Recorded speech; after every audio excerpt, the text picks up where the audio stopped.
Voz do Trabalhador dessa semana vai trazer aqui um amigo, querido, colega, nós somos contemporâneos. Evidente que eu sou mais jovem que ele, mas nós somos assim da mesma época, digamos. Boa tarde. É o meu querido Anderson, e a gente está aqui brincando nos bastidores. Não vamos falar sobre a vida dele, mas a gente vai dar aí, ele na verdade, né, vai trazer aí muitas informações, principalmente para o trabalhador que está nos assistindo, né, Dr. Anderson, meu querido. Boa tarde, minha queridíssima amiga Pode Thelma, já se apresentar, né? Dr. Anderson Boa tarde aos Souza. telespectadores. Meu nome é Anderson de Souza e Silva, mas tem muita gente que me conhece por Anderson Silva ou Anderson de Souza. Mas um ótimo prazer estar aqui com você, né? E para tentar dar essa voz, né? Nós somos os portadores dessa voz do trabalhador, nós advogados, principalmente advogados trabalhistas. Primeiro, então, vamos fazer os agradecimentos. Calma, que o Anderson me deixou um pouco emocionada, eu já passei direto para o meu querido aqui, agradecendo ao Bianchi, porque a Voz do Trabalhador está aqui, como o meu querido falou, nós somos portadores, né? Temos essa voz, queremos dizer aqui o que o trabalhador pode fazer, o que ele não deve fazer também. Nós queremos informar, levar, né, esse conhecimento, né? O Dr. Anderson é um mestre, doutor em Direito do Trabalho. Ele vai contar um pouquinho também, né, desses estudos que ele tem efetuado aí por décadas, né, porque são décadas de estudo. E eu gostei do que ele falou agora, nós somos porta-voz do trabalhador, né? Nós somos portadores de boas notícias. Espero que assim seja, né, doutor Anderson? E agradecendo também ao Marquito, que está sempre aqui, diligente, na maquiagem. Agora nós temos a Rai, né, a Rayane, que faz redes sociais aí. Toda a família aqui, rasteira, a gente brinca. O Alessandro, a Juliana Albuquerque, um beijo para você. Obrigada pela edição. E esse programa, as pessoas estão sempre elogiando, gostando, porque nós temos um grupo aqui que está crescendo, graças a Deus, e nós temos obtido aí sucesso. Então agora vamos começar aqui. Doutor Anderson, já sei quase metade da sua vida, porque eu convivo com você há uns 30 anos, 30 e pouquinho. Por aí, inclusive. Por aí, né? Não vamos falar toda a verdade. Certo, eu só tenho uma verdade a revelar, que até hoje ela me deve o correspondente à quantia de R$2, né? Porque quando nós somos contemporâneos de faculdade, né? Ela é uma turma na minha frente, né? Ou seja, eu me formei em 93, então ela se formou um ano antes. E nós tínhamos uma matéria chamada Direito Canônico, a nossa faculdade é católica de Direito, de Santos, né? E nós tínhamos uma matéria chamada Direito Canônico.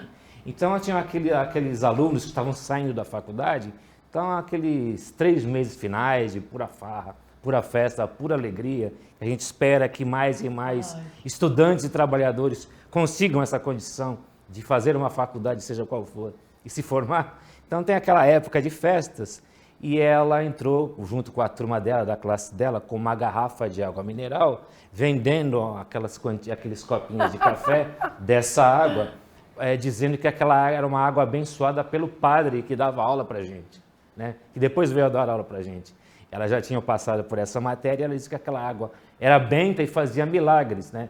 Eu estou esperando esse milagre até hoje, mas eu acho que o único milagre que proporcionou essa água de eu ter essa amizade com ela aqui ao longo desses mais de 30 anos, assim, e em que ela, assim, vem iluminando, assim, isso sem pieguice nenhuma, com esse carisma dela, que só ela tem, de estar nos iluminando. Peraí, calma aí, nesse olha, sorriso, tá vendo? mais de É porque 30 ele é meu anos. amigo, aí já tá, ele tá querendo me entrevistar. Não, chega. Não, Agora eu só quero elogios. saber, Anderson, você é de Santos, nascido, criado, onde? Você é da Vila Matias? Não, eu nasci no Canal 4, ali na Siqueira Campos, 379, ali perto da Torre Zomem.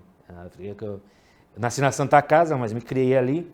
depois fui morar no mercado, passei por vários lugares, e atualmente estou na Ponta da Praia.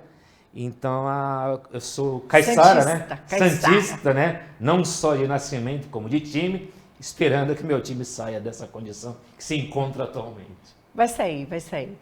Ô, querido, nasceu ali, cresceu ali pela Ponta da Praia. Qual foi o seu primeiro trabalho, Anderson? Eu comecei carregando marmitas com 8 para 9 anos. Minha mãe, ela fazia marmitas, né, Marmitex? Que exatamente, legal, e hoje é Marmitex, né? Antigamente, naquela marmita de você carregar na rua, a pé ou de bicicleta, então eu carregava isso aí. E depois o meu primeiro emprego registrado foi com 11 anos, né? Em 31 de setembro. Com 11 anos? Registrado naquela época. Anderson, podia? Não, você tinha que ter autorização da sua mãe no Ministério do Trabalho. Então, minha mãe foi no Ministério do Trabalho para assinar aquela autorização e eu comecei a trabalhar numa contabilidade, né? Depois trabalhei um tempo no Hospital Estivadores, fui bancário, né? Qual banco? Banco Bandeirantes, que depois... Nossa, não tem mais. Que depois ele foi sucedido pelo Banorte, né? E depois pelo Banco Real, Unibanco e hoje é o Itaú. Então eu fui bancário também, até que eu fui portuário, trabalhei nas docas na Codesp, né? Por 9 anos, né? Comecei em 87. Em 89 eu entrei na faculdade, então trabalhava na Codesp, com esse corpício aqui de jogador de xadrez, que vocês estão vendo. Eu fui portuário, trabalhador braçal, até que eu entrei na faculdade em 89, aí eu pedi transferência do setor operacional, que era o CAIS, para o setor administrativo, e a partir do segundo ano eu entrei naquela que foi a minha maior escola, que foi o departamento jurídico da Codesp. Da Codesp. Nossa, e a Codesp, quantos escândalos, quantas histórias, mas assim, parece que agora está tudo sendo, digamos, descondenados, vamos usar essa palavra, está todo mundo descondenado, foram condenados. Olha, agora vamos entrar um pouquinho nessa história da Codesp, né, Anderson? Tudo isso foi... Quanto tempo você ficou Fiquei 9 anos. 9 anos. Fiquei 9 anos na Codesp, entre o trabalho no CAIS e depois no setor administrativo. O que eu posso dizer aqui, defendendo não só toda a classe portuária, mas toda a classe de avulsos, aí incluindo estivadores, aquele pessoal de capatazia. Todos esses escândalos que nós temos visto foi proporcionado por políticos colocados ali nas diretorias ao longo dos anos. Um deles, eu falo aqui e não tenho medo nenhum de ser processado, porque ele começou ali e depois todo mundo sabe o que aconteceu. Foi esse sujeito chamado Valdemar da Costa Neto. Quando eu entrei na Codesp, ele era diretor lá. Então, normalmente, quando uma pessoa, um político, ele começa a ficar famoso, normalmente ele começou numa estatal, começou numa secretaria, ninguém sabia da existência dele. Mas como agora nós estamos discutindo nos bastidores, nós vamos ter um ministro de Estado chamado Fufuca. Dá para se imaginar uma coisa dessa? Mas um sujeito desse, o que ele quer? Ele quer visibilidade, amanhã ele fatalmente será candidato a prefeito, né? E assim foi com esses políticos.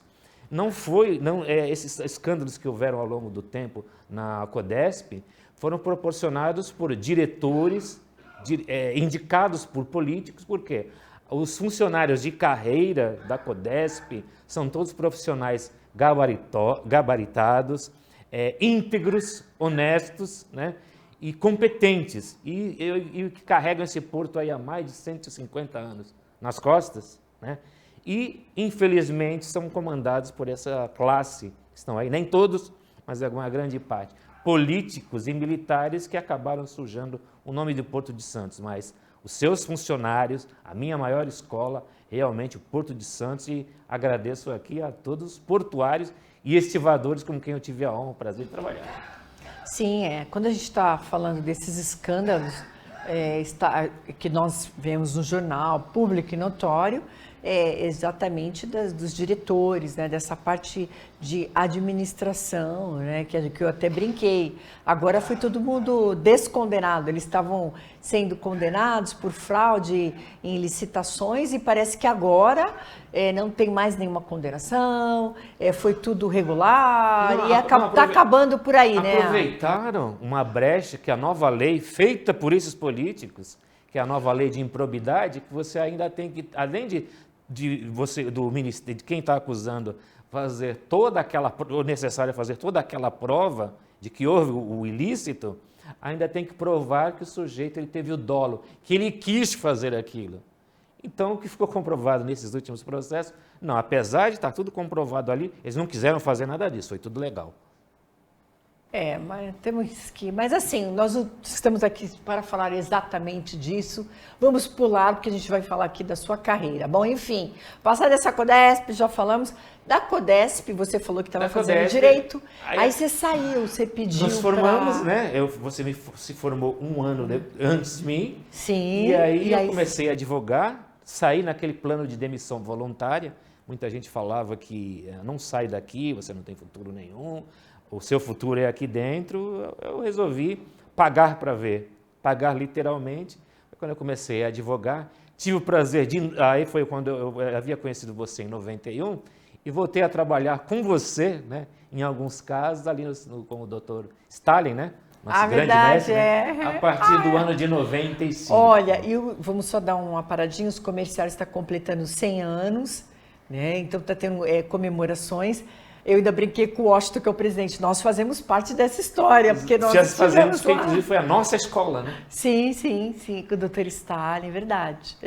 Então, e aí você começou a advogar ali também, nos comerciários, né, Anderson? Isso, eu advoguei um tempo ali. É que eu atendia mais os trabalhadores, antes eu estava na parte mais de negociações coletivas, né, já nessa época? Já, você ficava na parte realmente de atendendo os trabalhadores. Sim, Exatamente, não descurando da parte. Ela fazia muito mais audiências do que eu. Sim, né? O que eu fazia de audiência, ela fazia acho que 5 vezes mais do que eu. Sindicato era pedreira. Era uma média assim, pelo menos de umas 10 audiências. Por dia, né? Pelo menos mais da metade era ela que fazia. Mas não, calma, que o jurídico sempre foi muito administrado pela doutora Fátima, que coordenou e coordena até hoje muito bem. Foi uma grande escola. Mas muito trabalho, sempre foi muito trabalho. Ou seja, nós além do atendimento ao público, nós tínhamos que fazer as audiências e ainda tinha que fazer as peças, ou seja, petição inicial, recursos, manifestações.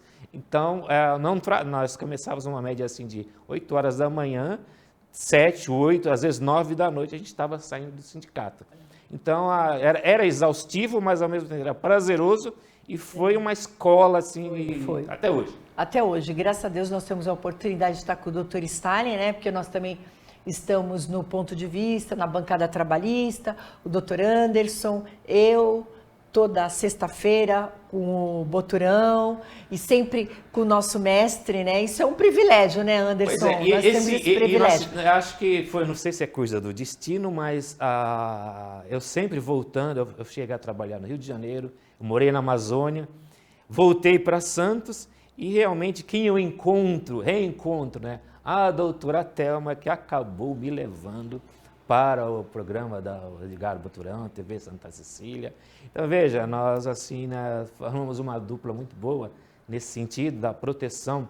E por que eu falei sobre isso, ela fez questão de frisar, né?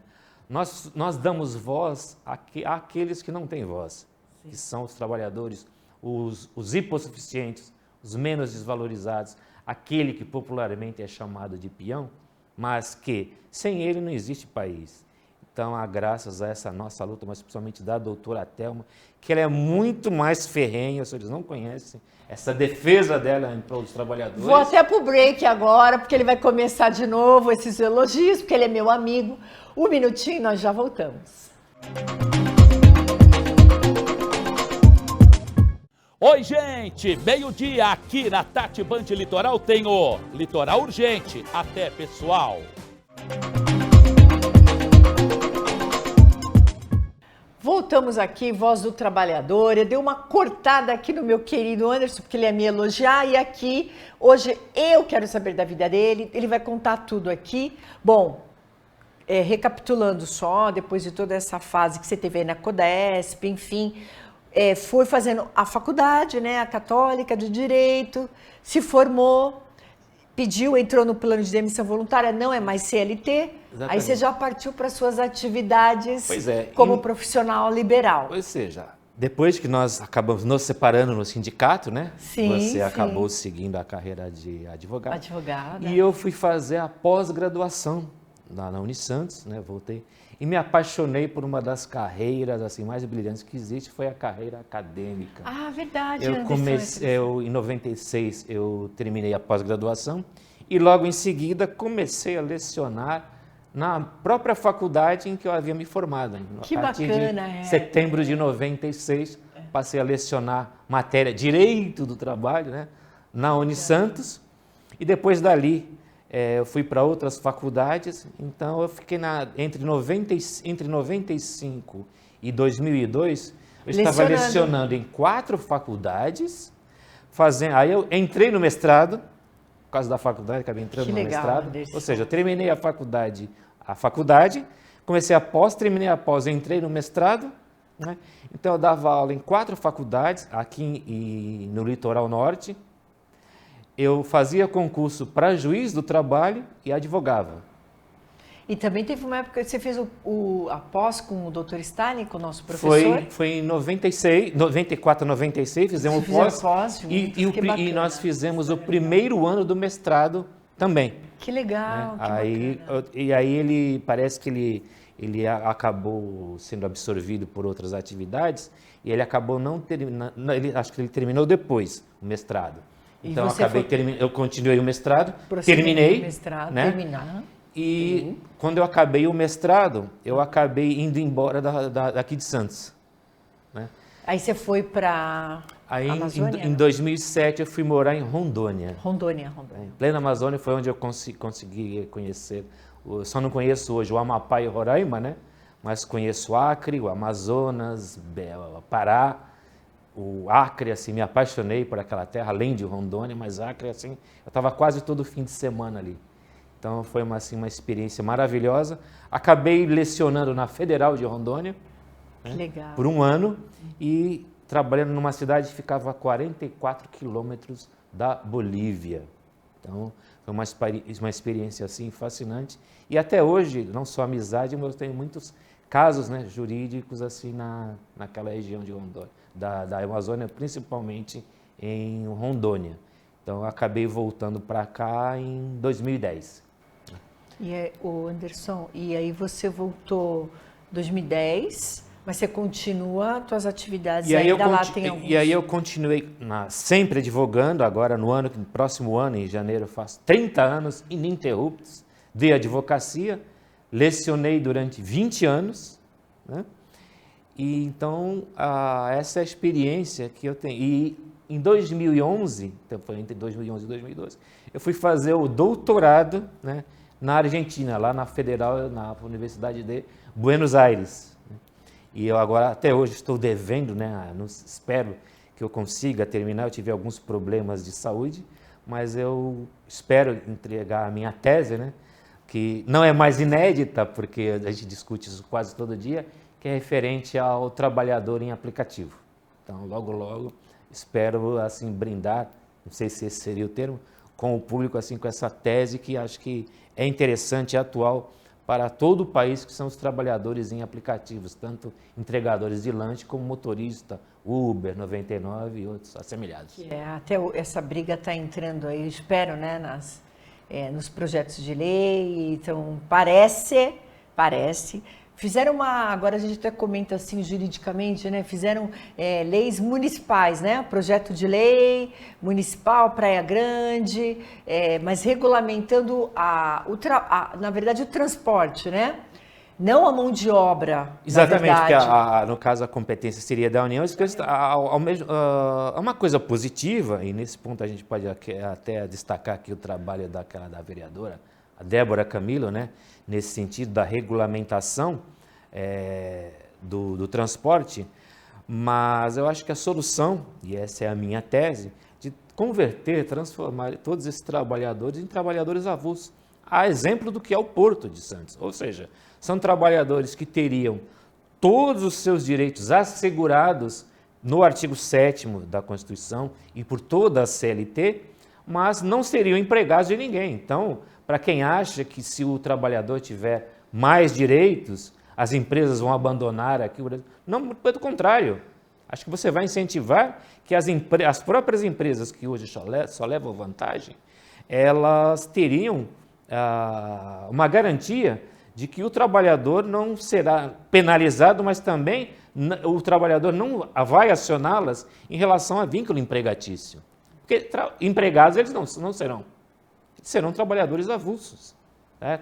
Ganharão toda a regulamentação eu faço nesse meu trabalho, toda a sua remuneração, a sua garantia do seu seguro, acidentes, a sua previdência, o seu fundo de garantia, mas não serão empregados de ninguém. Ninguém precisa se preocupar que a partir dessa regulamentação, nenhum trabalhador vai prejudicar a empresa. Então a empresa não pode ficar sossegada que não será penalizada em relação a isso. E o que essa legislação ela está meio determinando é que todos os motoristas se cadastrem. Então está tendo muita polêmica em relação a isso. E também essa questão, né, doutora, Anderson, que a gente sempre fala muito, que é da questão da competência, né? Não é competência municipal, e sim seria federal, né? Para poder fazer essa regulamentação. Mas, enfim, fica sempre essa bagunça, né? Um quer legislar na competência do outro, o STF quer legislar na competência que é da Câmara dos Deputados, os municípios querendo legislar na competência que é lá da União. Então, quer dizer, vira, né, doutora Anderson, uma bagunça. Aí, com a sua experiência toda já de doutorado, mestrado, doutor, como que se resolve isso? Porque cada um não está legislando dentro da sua... na verdade, ela é da sua especialidade, né? Ele tem que fazer dentro da área, ele está sempre extrapolando. Na verdade, vaidade.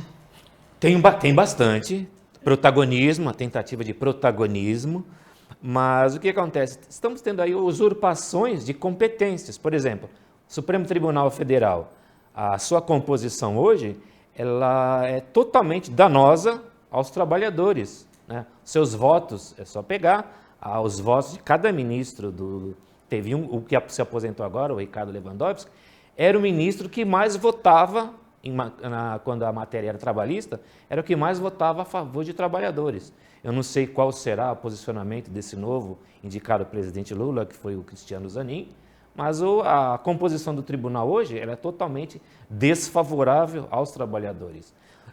O STF tem usurpado competências que é do Tribunal Superior do Trabalho. Por exemplo, uma questão que chega ao Tribunal Superior do Trabalho, depois de debatida toda na primeira instância, sobre provas, sobre se haveria subordinação jurídica, social, econômica. E, de repente, vem o Supremo Tribunal Federal dizendo, não, isso aí é uma forma de relação de trabalho, não é da competência da Justiça do Trabalho. Essa é uma usurpação de competência. E ao mesmo tempo em que o Congresso não legisla e o Supremo Tribunal vai legislar onde? No vácuo.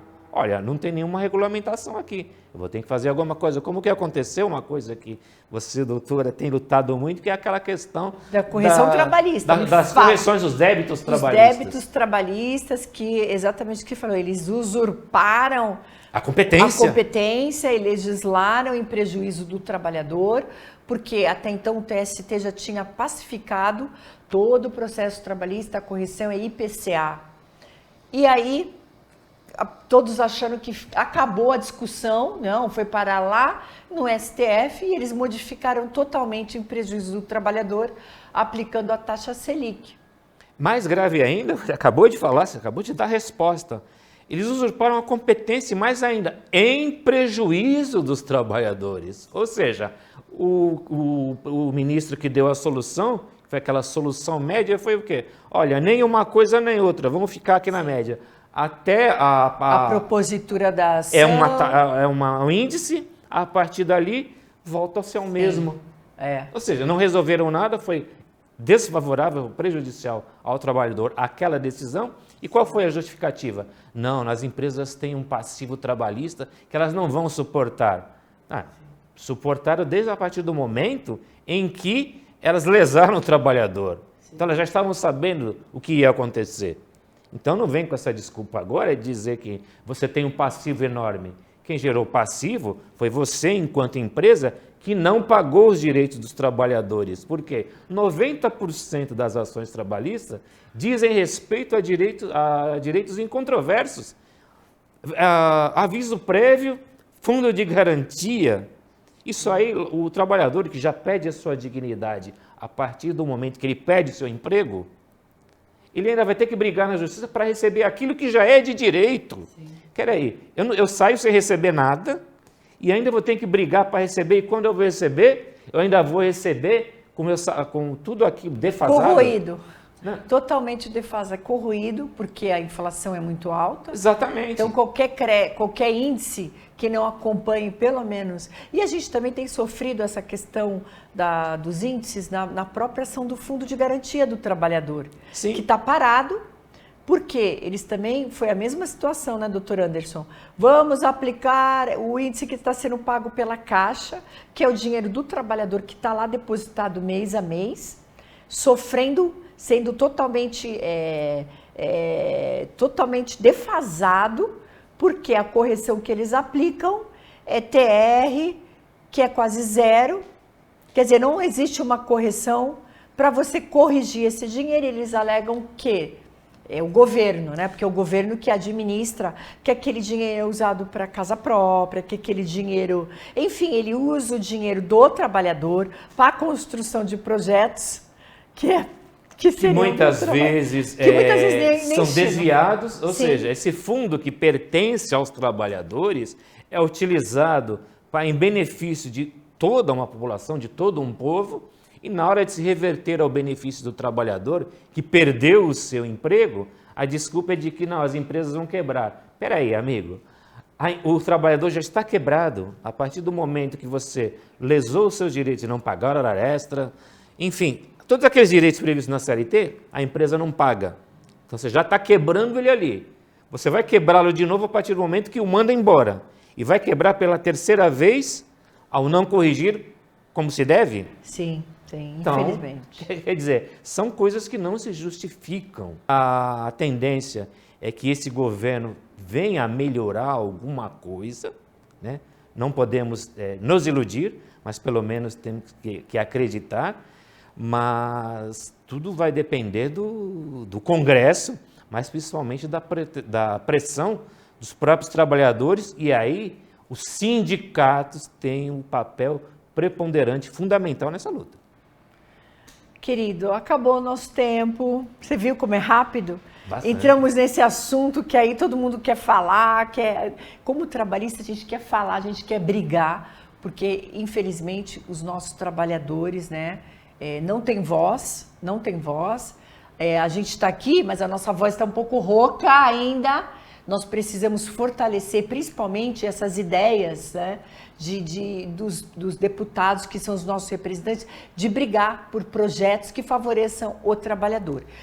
Quero te agradecer muito, viu, querido? Eu sei que você vai ser aqui presença constante aí, principalmente nessas legislações aí que você está tentando, né, ajudar a construir. Eu que agradeço o convite, né, principalmente partindo de você. O programa ele tem esse nome interessante, né, para justamente dar voz àqueles que não têm voz.